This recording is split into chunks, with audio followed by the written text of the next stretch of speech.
Des rapports entre les chrétiens et l'islam. Oui. Ici, en Europe, on nous dit que les musulmans sont dangereux, que les chrétiens doivent avoir peur.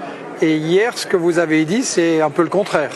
Mais précisément, hier, j'ai cité 3 historiens juifs et israéliens pour dire aux Occidentaux, voici ceux qui sont censés être nos ennemis, ce qu'ils disent de ce qu'a été l'islam pour eux pendant des centaines d'années. Et pour les chrétiens, vous voyez, si l'islam avait été aussi sanglant et sanguinaire que ce qu'on prétend qu'il est maintenant, aucun chrétien ni aucun juif n'aurait survécu à la conquête musulmane. Les musulmans ont eu le génie, dès leur première conquête, d'ouvrir la collaboration avec les pays conquis, et ils ont réussi ce que jamais aucun conquérant n'a pu réussir. Et ils maintiennent jusqu'à maintenant cette convivialité avec les gens. Moi, je suis un prêtre de Damas. Je suis né à Damas en 1932. J'ai vécu en milieu chrétien et musulman. J'ai grandi dans ce milieu et je vous assure que ma vie de prêtre récolte une joie immense à la fréquentation des musulmans, à leur amitié, à leur soutien. Je vous assure, ce ne sont pas des mots. J'ai écrit tout cela dans un livre en arabe. J'espère pouvoir le traduire en français et aussi en anglais pour faire comprendre aux gens ce qu'est au fond l'islam. L'islam est une religion que les musulmans pratiquent avec beaucoup de respect, mais quand ils voient en face d'eux un homme qui les respecte, je dirais ils le dépassent en respect et en amour et en service. Ici, en Europe, on a aussi des sociétés où on a beaucoup de chrétiens et de musulmans.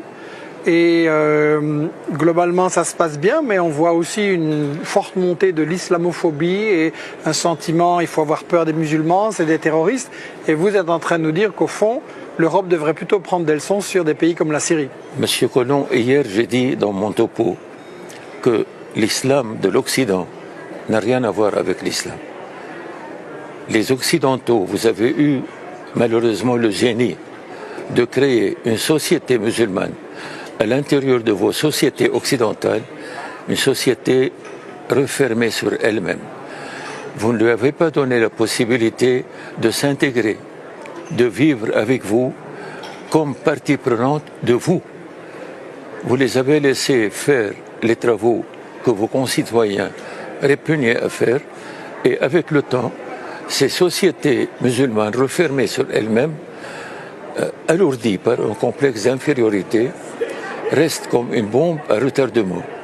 Et ce que l'Occident a créé aujourd'hui de toutes pièces, comme je l'ai dit hier, de ce qu'ils appellent le terrorisme musulman, c'est une fabrication strictement occidentale que l'islam n'a pas connue.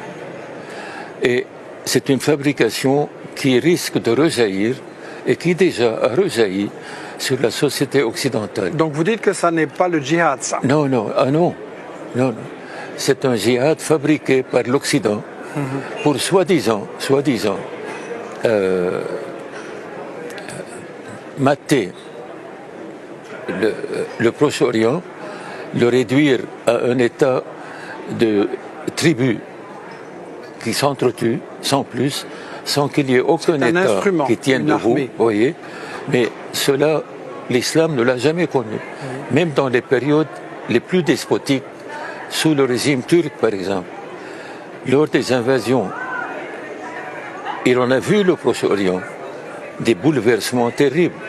Mais le tissu humain des relations entre chrétiens, musulmans et juifs est resté le même, croyez-moi.